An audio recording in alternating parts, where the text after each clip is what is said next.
বৌমা শাশুড়ির এই ঝগড়ার প্রধান কারণ হচ্ছে জেনারেশন গ্যাপ, ঠিক কিনা? শাশুড়ি এক জেনারেশনের আর বৌমা আরেক জেনারেশনের। শাশুড়ি ভাবে একরকম, বৌমা ভাবে আরেক রকম। শাশুড়ি চায় বউর উপর খবরদারি করতে, বউ চায় শাশুড়ির উপর খবরদারি করতে। এই ডমিনেটিং এর কারণে কিলাকিলি আছে না নাই? আহা, এটা ঠিক না। আমার শাশুড়ি মায়েরা যারা আছেন, প্রথমে শাশুড়ি দিয়ে শুরু করি। আমার মাইকের আওয়াজ যে ঘরগুলোতে যায়, আমার শাশুড়ি মাদেরকে বলবো, বউদের উপর অত্যাচার করবেন না। ছেলেরে প্রশ্ন করে, তোর কাছে তোর বউ বড় না আমি বড়? আছে না নাই? এটা একটা প্রশ্ন হইল।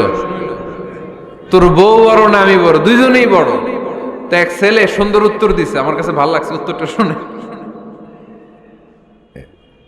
এক মা প্রশ্ন করছে, তোর এতদিন আমি লালন পালন করে বড় করলাম, জীবন যৌবন তোর জন্য শেষ করলাম, আজকে বউ পাইয়া বউ তোর আপন হয়ে গেল? এবার ছেলে উত্তর দিছে, মা, আমার মুখ থেকে মা ডাক শোনার জন্য তুমি কি কষ্টটাই না করছো জীবনে। 10 মাস আমারে পেটে ধারণ করলা, খাইতে পারো নাই, বমি করছো, খালি ওষুধ খাইছো, তোমার পেট কেটে আমারে বের করা হয়েছে, 2 বছর আমারে দুধ খাওয়াইছো, পেশাব পায়খানা পরিষ্কার করেছো। বয়স যখন 3-4 তখন তোমার আমি মা ডাকছি, এই মা ডাকটা শোনার জন্য তুমি এত কষ্ট করছো।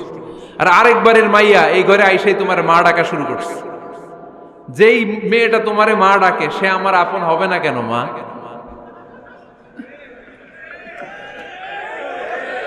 ঠিক কিনা? এই মা ডাক শোনার জন্য তুমি এত কষ্ট করলা, আমার লালন পালন করলা, 10 মাস পেটে ধরলা, পেশাব পায়খানা পরিষ্কার করলা, এরপরে মা ডাক শুনতে পারছো। আর আরেকবারের মেয়ে জানা নাই চিনা নাই এসেই তোমার ডাকা শুরু করছে মা।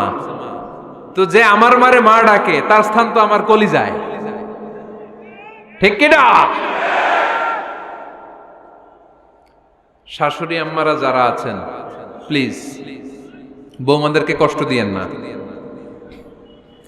অনেক শাশুড়ি আছে পান থেকে চুন খসলে রেগে যায়, পদে পদে স্ত্রীর ভুল ধরে, বউয়ের ভুল ধরে, আছে না নাই?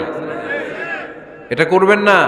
সে তো নতুন, আপনার অনেক এক্সপিরিয়েন্স হতে তার সময় লাগবে, তাকে সময় দিন, তাকে ভালোবাসুন, ঠিক কিনা? না বুঝে সামান্যতে বৌমারে বদদোয়া দেয়, এরকম আছে না নাই? কিন্তু বুঝতে চায় না, বৌমারে যদি বদদোয়া দেয় তাহলে তার নিজ ছেলের পরিবারের ক্ষতি, পেটে ধরা যে ছেলে, ছেলের পরিবারের কিন্তু ক্ষতি, তার আপন নাতি নাতনিদেরই ক্ষতি। আওয়াজ করে বলেন ঠিক কিনা? বৌমাকে বদদোয়া দিয়েন না। বৌমাকে নিজের মেয়ের মতো দেখবেন। সমাধান আমি দিচ্ছি, কেমন দেখতে হবে? নিজের মেয়ের মতো। নিজের মেয়ে সকালে ঘুম থেকে ওঠে 11টা, ওইটা সমস্যা নাই। বৌমা কেন উঠলো না, ওইখানেই ঝামেলা, আছে না নাই? মেহেরবানি করে আপনার বৌমাকে আপনার নিজের মেয়ের মতো দেখেন। নিজের মেয়েরে যেমনি আদর করেন তাকেও অমনি আদর করেন। আপনার বৌমারে যদি আপনি কষ্ট দেন, মনে রাখবেন আপনার নিজের মেয়েটাও আরেকবারের বউ হয়ে কয়েকদিন পরে যাবে। আপনি যা যা করবেন আপনার মেয়েকেও তারা ওই রকম কষ্ট দিয়ে বাড়িতে ফিরিয়ে দিবে। চিল্লায় বলেন ঠিক কিনা? খবরদার, টিট ফর ট্যাট। ইট্টি মারলে পাটকেলটি খেতে হয়। এজন্য শাশুড়ি আম্মা জানারা যারা আছেন, বৌমার সাথে খারাপ আচরণ করবেন না মেহেরবানি করে। তাকে আপনি কষ্ট দিলে আপনার নিজের মেয়েটাও আরেক বাড়ির বৌমা হবে, সেও ওই বাড়িতে এই কষ্টগুলো ভোগ করবে। এগুলো যখন আপনি শুনবেন তখন আপনার চোখ দিয়ে পানি পড়বে কি পড়বে না? পড়বে। এবার আসেন বৌমার কথা বলি। বৌমা যারা আছেন মেহেরবানি করে, বৌমা যারা আছেন মেহেরবানি করে আপনার শাশুড়ি আম্মাকে নিজের মায়ের জায়গায় রাখবেন। আপনার বাড়ি ছেড়ে নতুন বাড়িতে আসছেন, তো এটাই তো আপনার বাড়ি। আপনার মা রেখে দিয়ে নতুন মা পাইছেন, এটাই তো আপনার মা। তো ওনাকে মায়ের জায়গায় বসাতে আপনার সমস্যাটা কোথায়? বৌমারা খেয়াল রাখবেন, আপনি আপনার শাশুড়ির সাথে যে আচরণটা করতেছেন, আপনার শেষ বয়সে আপনার ছেলের বিয়ে দেওয়ার পরে যেই বৌমাটা আসবে ওই আচরণই আপনাকে ফিরিয়ে দিবে। The nature has its own return. প্রকৃতির একটা মাইর আছে, এটা শেষ মাইর, এটা শেষ খেলা। প্রকৃতির খেলা বড় খেলা। আপনি আপনার শাশুড়ির সাথে যে আচরণ করবেন আপনার শেষ বয়সে আপনিও একদিন শাশুড়ি হবেন, এটা মাথায় রাখবেন। ওই আচরণই আপনি ফিরে পাবেন, আওয়াজ করে বলতে হবে, ঠিক কিনা? এজন্য 9 নাম্বার পয়েন্টস হচ্ছে মিউচুয়াল রেসপেক্ট। সবাই যেন সবাইকে ভালোবাসি। দোষ ছাড়া মানুষ নাই, সবার দোষ আছে। আমরা যেন একে অন্যের দোষ না খুঁজি। বৌমারা, আপনাদের কেন যদি আমার মাইকের আওয়াজ যায়, অল্প কিছু টেকনিক অবলম্বন করলে আপনি আপনার শাশুড়ির মন জয় করতে পারবেন। শাশুড়িরা আসলে বেশি কিছু চায় না, আগের জামানার মানুষ তো, এদেরকে ওইভাবে হাত করতে হবে। মাঝে মাঝে একটু শাশুড়ির মাথায় তেল দিয়ে দেন, চুলে তেল দিয়ে দিবেন আর কি, মাঝে মাঝে চুল আশ্রয় দিবেন, এগুলো কিন্তু খুব পছন্দ করে শাশুড়িরা। ওনার প্রেশারটা একটু মেপে দিবেন, ডায়াবেটিক্সের ওষুধটা খাইলো কিনা সময় মতো খোঁজ নিবেন, কি পছন্দ করে খেতে একটু রান্না করে দিবেন। যেই বক্তার ওয়াজ শুনতে পছন্দ করে ওই বক্তার ওয়াজগুলো ডাউনলোড করে শাশুড়ি আম্মাকে দিবেন, ইসলামী বই দিবেন। দেখবেন বয়স্ক নারীরা মাহফিল যেতে খুব পছন্দ করে, ওয়াজ শুনতে খুব পছন্দ করে, নবীদের কাহিনীগুলো শুনতে পছন্দ করে। বসায় বসে একটু কাহিনীগুলো শোনাবেন। বাইরে বেরোলে জিজ্ঞেস করেন, আম্মা আপনার কিছু লাগবে কিনা। আর একটা টিপস আছে, চুল যখন আশ্রাবেন আর শাশুড়ির মাথায় যখন তেল দিয়ে দিবেন, তখন অতীতের কথা জিজ্ঞেস করেন। দেখবেন অতীতের স্মৃতিতে হারিয়ে গিয়েছে আপনার শাশুড়ি। কি জিজ্ঞেস করবেন জানেন?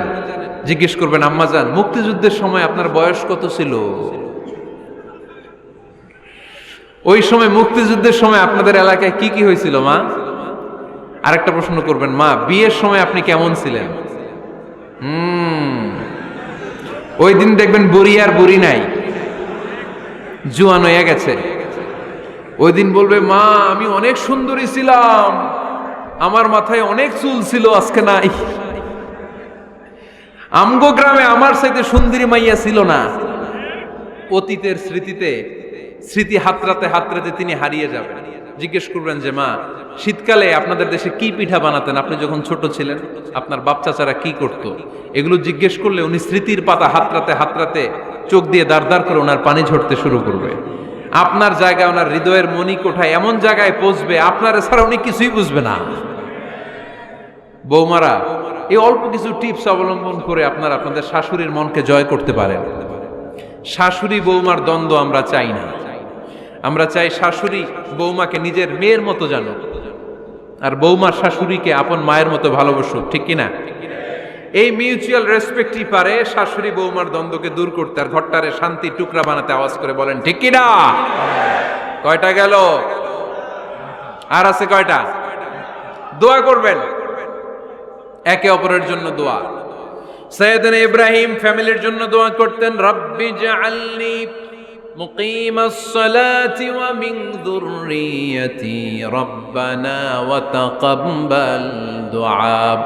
ও আল্লাহ, আপনি আমার নামাজ কায়েমকারী বানান, আমার কলিজার টুকরা সন্তান ইসমাইলকেও নামাজ কায়েমকারী বানান। আমার দোয়াটা আপনার দরবারে আপনি কবুল করে নেন। সুবহানাল্লাহ পড়েন।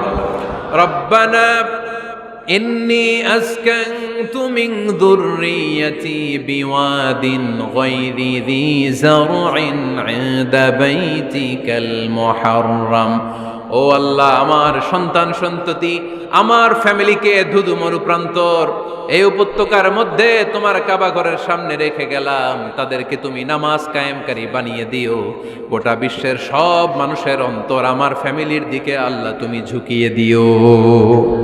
ওয়ারযুকহুম মিনাস সামারাত, ফলমূল দিয়ে আল্লাহ তুমি তাদেরকে রিজিকের ব্যবস্থা করে দিও। তার মানে সব নবীরা তাদের পরিবারের সদস্যদের জন্য দোয়া করতেন কি করতেন না? আবার কোরআন আমাদেরকে শিখালো, রব্বানা হাব লানা মিন আজওয়াজিনা ওয়া মিন যুররিয়াতিনা কুররাতা আ'য়ুন ওয়াজআলনা লিল মুত্তাকিনা ইমামা। ও আল্লাহ, এমন নেককার সন্তান, এমন নেককার স্ত্রী আপনি আমাকে দান করেন যাদের দিকে তাকালে আমার চোখ দুইটা ঠান্ডা হয়ে যায়। চক্ষু শীতলকারী স্ত্রী দেন। বিয়ে যাদের হয় নাই, ইয়াং ছেলেরা এই দোয়াটা করবা। বিয়ের জন্য দোয়ার দরকার আছে না নাই? প্রতিদিন এই দোয়া করবা, আল্লাহ এমন স্ত্রী দেন, এমন জীবন সঙ্গিনী আপনি আমাকে দেন, এমন লাইফ পার্টনার দেন যার দিকে তাকালে আমার চোখ জুড়িয়ে যায়। এমন সন্তান আল্লাহ আপনি আমার ফ্যামিলিতে দেন যাদের দিকে তাকালে আমার চোখ দুইটা ঠান্ডা হয়ে যায়। নেককার সন্তান, নেককার স্ত্রী আল্লাহর কাছে দোয়া করে চেয়ে নিতে হয়। তাহলে ফ্যামিলি মেম্বার একে অপরের জন্য দোয়ার দরকার আছে না নাই? বাবা দোয়া করবে ছেলের জন্য, ছেলে করবে বাবার জন্য, মা দোয়া করবে মেয়ের জন্য, মেয়ে করবে মায়ের জন্য, ভাই করবে বোনের জন্য, বোন করবে ভাইয়ের জন্য। দোয়ার দরকার আছে না নাই? দোয়া করবেন সবাই সবার জন্য। এই যে কোরআনের বঙ্গানুবাদ পাওয়া যায় না এখন, কথা বলেন। স্মার্টফোন আছে কার কার দেখি? হ্যাঁ, কারা কারা স্মার্ট দেখি?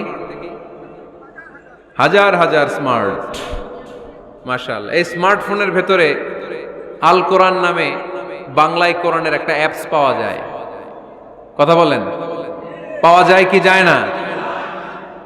আজকে থেকে এই অ্যাপসটা ডাউনলোড করে প্রতিদিন 1 আয়াত 2 আয়াত 3 আয়াত করে পড়া শুরু করে দেন। বাঁচতে হলে পড়তে হবে, বাঁচতে হলে জানতে হবে, ঠিক কি না? এই স্লোগান আমাদেরকে শিখায়। এই স্লোগান তো আল্লাহ, এই স্লোগান দিয়েই তো আল্লাহ কোরআন শুরু করছে, ইকরা বিসমি রাব্বিকাল্লাযী খালাক। বাঁচতে হলে জানতে হবে, বাঁচতে হলে পড়তে হবে, পড়ার কোনো বিকল্প নাই। আওয়াজ করে বলেন ঠিক কি না? সুজানগরের ভাইয়েরা, মোবাইলের অ্যাপসের ভিতরে আমরা কোরআন রাখতে রাজি আছি তো সবাই? হাদিসের অ্যাপস ডাউনলোড করতে রাজি আছি তো? বাস রাজি আছি, ডাউনলোড করে রাইখা দেবো, আর কেউ পড়বো না নাকি? হ্যাঁ, প্রতিদিন একটা আয়াত হলেও যেন আমরা পড়ি। আল্লাহ যা বলা দরকার সব বলে দিয়ে গেছে, নতুন করে আর কিছু বলবে না। আমরা যেন পড়াশোনা করি, আমরা যেন একটা পাঠাগার বানাই। আবারও কখনো আসার সুযোগ হইলে আমি জিজ্ঞেস করবো, যদি আমার মনে থাকে যে আপনাদের পাঠাগার আছে কার কার ঘরে, সেদিন সবার হাত তুলতে হবে। এমনি পারা যাবে তো? আল্লাহ তুমি তৌফিক দাও।